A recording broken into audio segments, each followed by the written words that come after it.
रामदूत अतुलित बल धामा, अंजनी पुत्र पवन सुत नामा। आप श्री राम के दूत हैं, अनंत बल के भंडार हैं, अंजनी के पुत्र हैं, आपका नाम पवन सुत प्रसिद्ध है।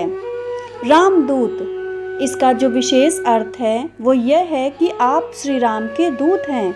रामदूत बनकर जब लंका में गए तो आपने माता जानकी से कहा, रामदूत मैं मातु जानकी, सत्य शपथ करुणा निधान की।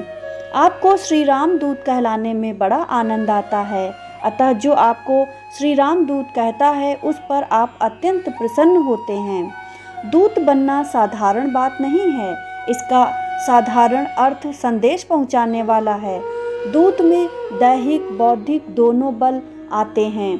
श्री हनुमान जी शिव अवतार हैं, पवन पुत्र हैं, इसलिए इनमें दैहिक और बौद्धिक बल अपार है। शास्त्र कहते हैं कि दूत में 5 गुण होने चाहिए। पहला गुण है प्रगल्भ, जो उचित आवश्यक बात को कहीं किसी भी परिस्थिति में बिना संकोच भाव से कहने में समर्थ हो।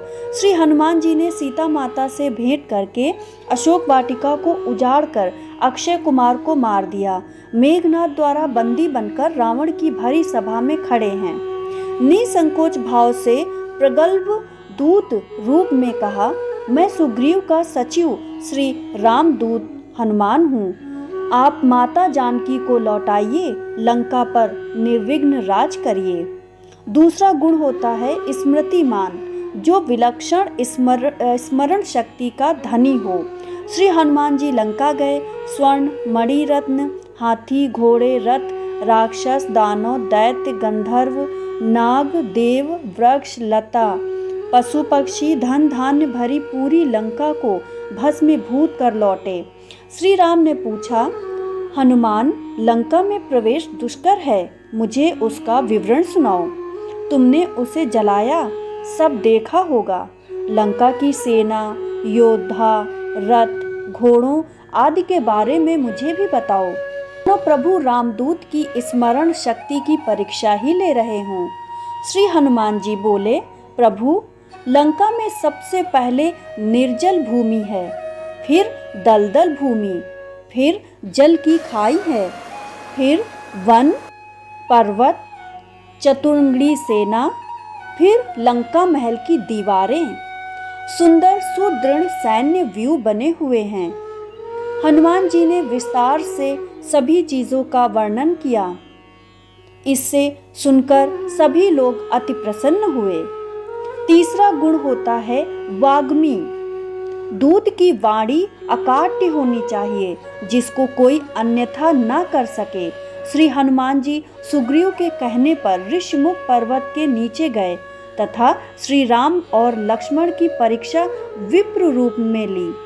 इसी वार्तालाप से श्री राम इनकी वाग्मिता से प्रभावित हुए।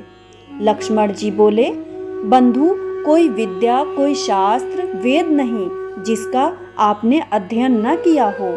इनका गंभीर ज्ञान तो वचनों से प्रकट है तथा यह मनीषियों के आदर हैं। श्री राम प्रसन्न हुए और तब रघुपति उठाई उर लावा, निज लोचन जल सींच जुड़ावा।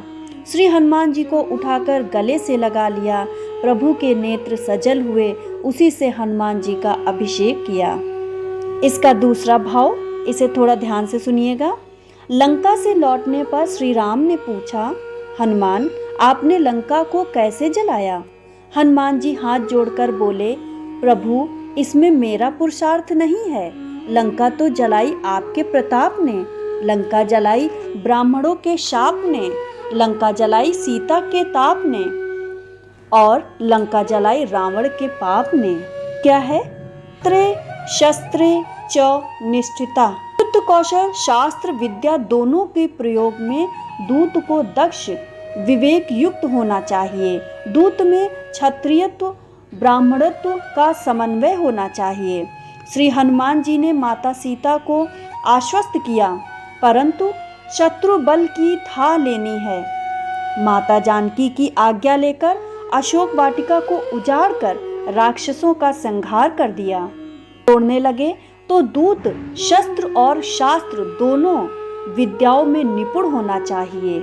गुण है अभ्य सतर्क कर्मा। इसका तात्पर्य बहुत व्यापक है। दूत विद्या, बुद्धि, विवेक, देश, काल, पात्र, अनुभव, कर्तव्य, कार्य सिद्धि अनेक व्यवहारिक गुणों का प्रतिनिधित्व करता है। अंजनी पुत्र पवन सुत नामा।